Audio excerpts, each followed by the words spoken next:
ખાલી વિશ્વની વસ્તી આપણે કહીએ 738 કરોડ, એ તો ખાલી માનવની વસ્તી. અને જીવો નાના નાના તિર્યંચો આ બધા જોઈએ અલગ. આ બધાને જે સુખની પ્રાપ્તિ થાય, પણ દેવલોકનું એક ક્ષણનું સુખ એની સામે વધી જાય છે. અને એવા સુખ સંપન્ન સ્વામી, એવા દેવ ભવમાં રહેલા પાર્શ્વનાથ પરમાત્માનો જીવ 500 પરમાત્માના કલ્યાણકોની ઉજવણી કરે. આ 500 આજે છે ને આદિનાથ પરમાત્માનું ચ્યવન કલ્યાણ છે. શત્રુંજયના દાદા યાદ આવે, આદિનાથ દાદા યાદ આવે, આજે એમનું ચ્યવન કલ્યાણ. હા, ચોક્કસ કરશું. અને એ દાદા યાદ આવે ને એટલે એ ગિરિરાજ યાદ આવે, અને એ ગિરિરાજ યાદ આવે ને એટલે આપણે કરેલી યાત્રાઓ યાદ.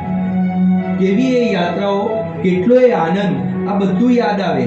એમ પાર્શ્વનાથ ભગવાનની જ્યારે ભક્તિ કરીએ ને એટલે શંખેશ્વર યાદ આવે. ચિંતામણી મારી ચિંતા ચોર, શંખેશ્વર દાદા મારી ચિંતા ચોર. ચિંતામણી મારી ચિંતા ચોર, શંખેશ્વર દાદા મારી ચિંતા ચોર.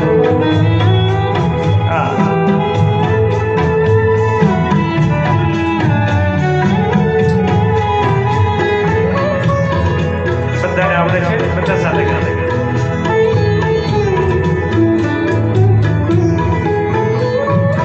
અણિયારી તારી આંખડી જાણે કમળની પાખડી.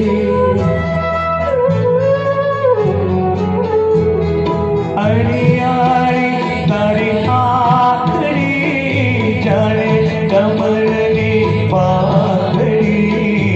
મુખ દેખે દુઃખ જાય તો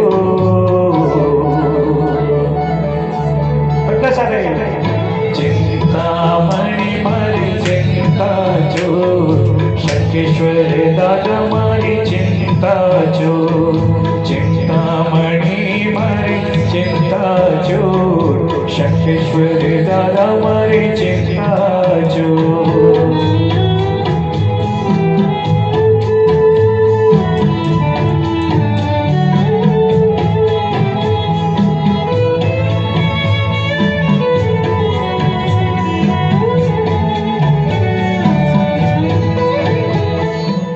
દૂર થઈ જાય છે. આ જો કોઈ પ્રભાવ હોય તો એ આદિનાથ દાદા અને આ ગિરિરાજનો છે.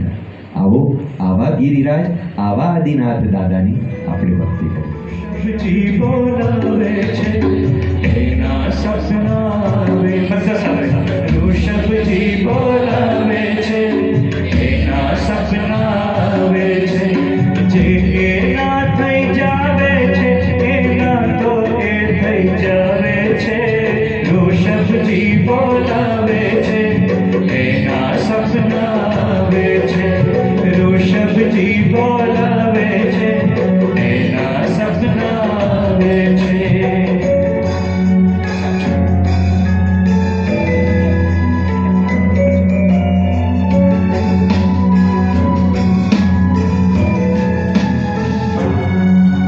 સપનામાં એનાથી વાતો થાય,